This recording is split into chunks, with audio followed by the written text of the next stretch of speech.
everyone, welcome back to my channel, and if you're new, welcome. I'm Stefania. Today's video is app that I use as a reader.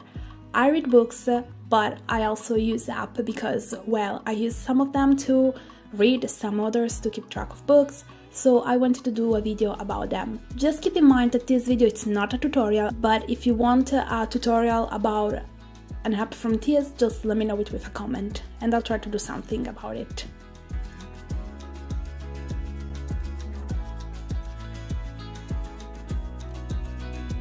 I use two different apps for reading ebooks, and that is because one is on my tablet, the other one is on my phone. I don't know why, I've just downloaded two different apps. Both of them are free, but like all the others apps that I'm gonna talk about in today's video, they are free, but for some of them you could also upgrade them to a premium version by paying something, but all I'm gonna show to you are the free version because I don't pay anything at all. The first one is eReader Prestigio. I use it to read ebooks and I absolutely love it. First of all, you can change the theme of how it looks like, and I like to keep it as a bookshelves one because I love it. Once you open the app, you can highlight things, and if you don't feel like what you highlighted was fine or not, you can always delete that. And the thing that I like is that once you highlight something, you can just see all the things that you've highlighted. So if you're gonna have like 10 different quotes from different pages, you can find them all in the little section where they are all, and by clicking on them it's gonna open the full page, and it's just wonderful. Then of course there is a way to go from a chapter to another, so let's say like a menu, if we want to call it in this way, and you can change several things in the settings, like the font or the color, the size, are all things that I absolutely love because all of these things are with the free version, and sometimes I just like to read during moments in which my eyes aren't really cooperating, and so I need the text to be bigger, and so this is what I can do with this app as well. I just love the fact that you can do a lot of things with it. I just simply love it.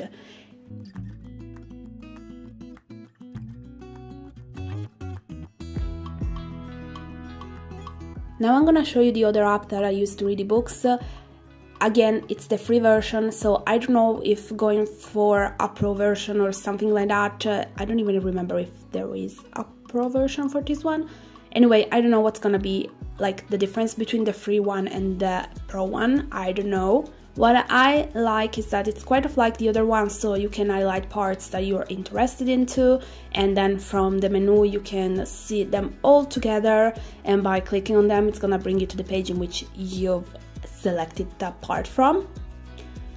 For the transition from a page to the other, this one has different type of transitions, but you can pick from several that are always free. Just like for the other one, there is a menu where you can see all the chapters, and by clicking on them you're gonna go from a chapter to the other. I also like the fact that, just like for the other app, in this one the settings that are free allow you to change some stuff like the font, the size, the colors, the brightness, so many things that again, as I said before, for me are extremely important. I use this one mainly on my phone, but there's not a reason why I don't have the same app to read ebooks in my phone and my tablet. It's simple because I downloaded the first one that happened in my phone, and then the same happened for the tablet, and it wasn't the same app, basically, that's it.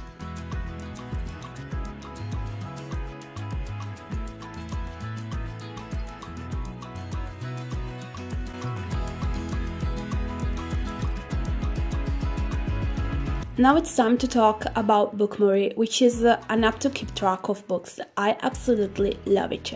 Of course you're gonna see my app is in Italian, but I'm pretty sure you can download it in English or change it from the settings. I haven't checked it out. What I like is that you can select the book that you want to read, you can add it in different categories and add tags. I absolutely adore this. It's not so easy to find. Let's say that there are other apps, but they don't allow you to do so many things for free. This app is free, but has also a premium version. You can keep track of how many pages you're reading every single day by just selecting the date and adding where you are in the book or ebook. The thing that I love is when you select the book, you can decide whether you're reading it as a ebook, audiobook, or a physical book, and you can select whether you want to keep track of pages or the percent of the chapters. It's wonderful. I absolutely love it. Here I was updating actually my currently reading with the last few days.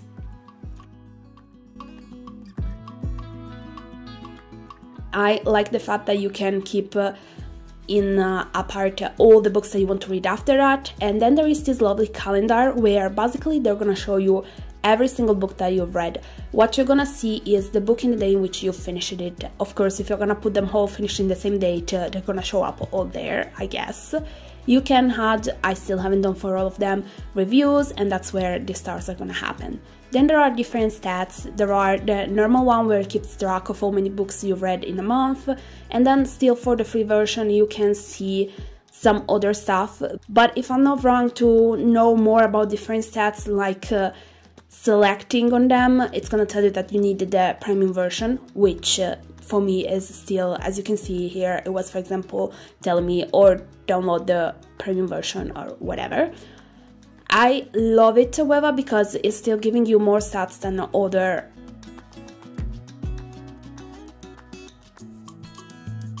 Then there is the daily stats. Here is where you can track of how many pages you read each single day. Of course, if you're not gonna update how many pages you read, this will be always looking like 0. It also asks you if you want to keep track of a daily goal, like how many pages would you love to read each single day. That's up to you. Then there is a section for the tag. You can add as many tags as you want and add them to the books. Then there is the so-called collections, and I basically would say you can create this just like creating shelves. Then there is a section for book that you have paused, so you haven't DNF'd but you're not currently reading, and another one for book that you've DNF'd, which in my situation are both empty. There is a place for notes, which I never use, a place to, let's say, keep things interesting, such as all the books according to the ratings, and then there are a lot of settings. Ones I'm gonna show you is, for example, you can change a theme, but however there are some free themes and others instead are only with the premium version. I use the free version and I absolutely love it. I think you have so much here. So much. Like really, I was so happy when I found out about this app. Another thing that I adore is if you want to add a new book, this is what's gonna show up. All these lovely books that just appear and disappear, like super gorgeous. And you can look for a new book by simply writing the title, and the lovely thing is that if you're gonna write the title in another language, it's gonna show up because it keeps track of different editions. If there's not the book, you can add it. It's just wonderful. And now I'm gonna try to show you what I meant when I said I absolutely love even more this app, is because especially while reading ebooks, I might change the size and the number of pages might not be the same one. Here you can select the book according to the format, or you want to keep track of things. And the best part is that, for example, I'm gonna select ebook, and I can put number of pages, and underneath it there is the chance to write the correct number of pages. From this page you can add that book in your categories and tag. You can write whether you bought it or if you just took it temporary, for example, from the library. And here you're gonna see me putting it as a book page, and underneath that you can change the number of pages. Considering it's free, I think it's amazing.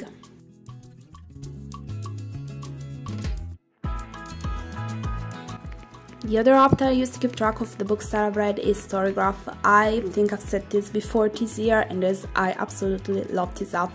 For me, this is 1,000 times better than Goodreads, like for real. It has so many things, and it's definitely created with the thought of giving more to a reader. You can select a book, and the thing that I love the most is that you can put the book as read, to read, or did not finish, which is extremely important, or you can simply remove the book from your situation. Like, for example, if you put in I want to read it, then you don't want to read it anymore, you can remove. But the thing that I love the most is that chance to put that you had decided to DNF the book, which is not stupid because other apps don't allow you to do it, especially Goodreads, and the situation is that you're gonna find yourself questioning a lot. Another thing I love is that when you search for the different editions, you can filter them, and it's not that easy. So instead of going through 1,000 editions, you can simply search for example, or the one in paperback in your own language or whatever. Another thing I love is the review. You can add a simple review by answering some questions, and you just have to select the answer. And then the most important thing is this one, Goodreads is still missing it. You can give 4 star and .25, 4 stars and half, for the 75, and then 5 stars. Don't give this as guaranteed, because for example on Goodreads I'm sick and tired on having to choose what to do. You can also write underneath the review if you want to add more, so in case you don't want to answer the questions, you can just add the review, or vice versa, or you can just write how many stars and do nothing else. I absolutely love it. Another thing that it's wonderful about this app is that there are so many stats, like literally. Again, StoryGraph is free, but there is also a pro version, premium, pro, call it how you want it. I use the free one, but look how many wonderful stats there are in the free one. Like, it's crazy. There are so many gorgeous stats, and they're done in a wonderful way.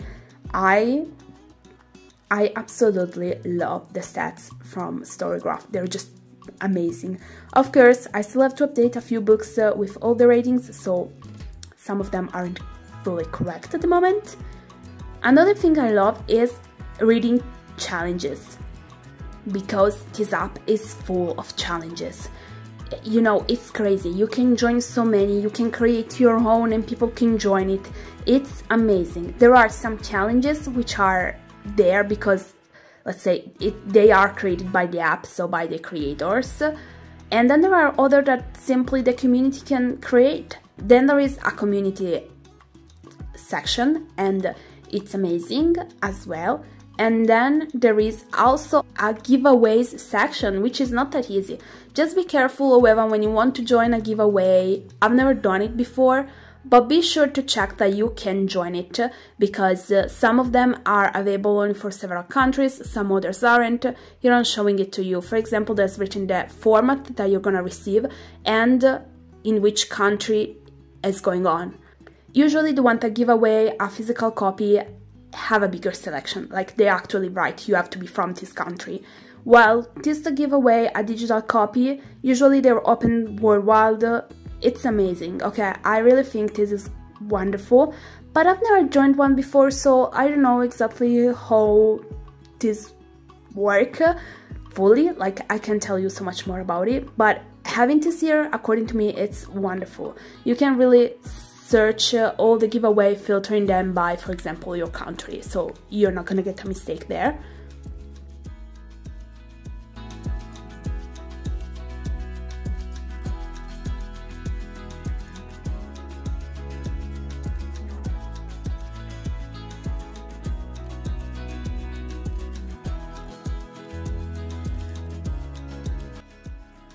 I really love this app, really. I think this is definitely better than others.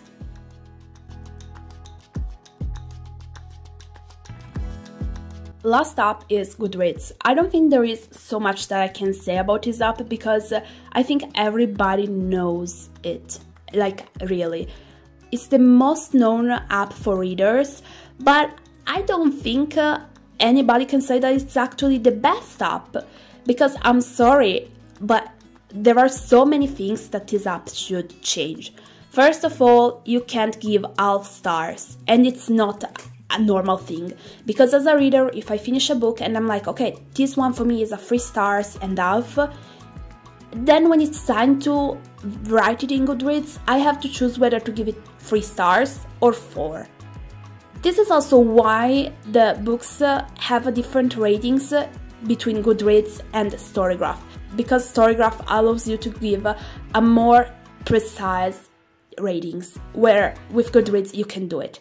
Goodreads doesn't have the option of putting a book as DNF, so you can choose to put it as want to read, currently reading, read, and that's it. Or you can remove it.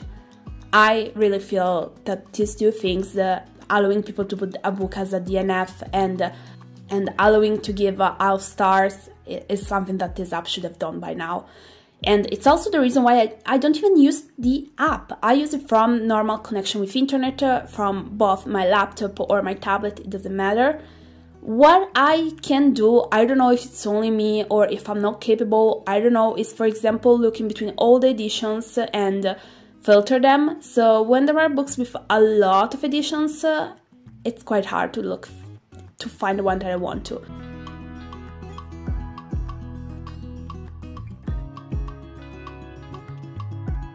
But you can filter reviews, so maybe this could be helpful if you're looking for reviews from other people in your country, because maybe the book wasn't the best when it comes to the translation.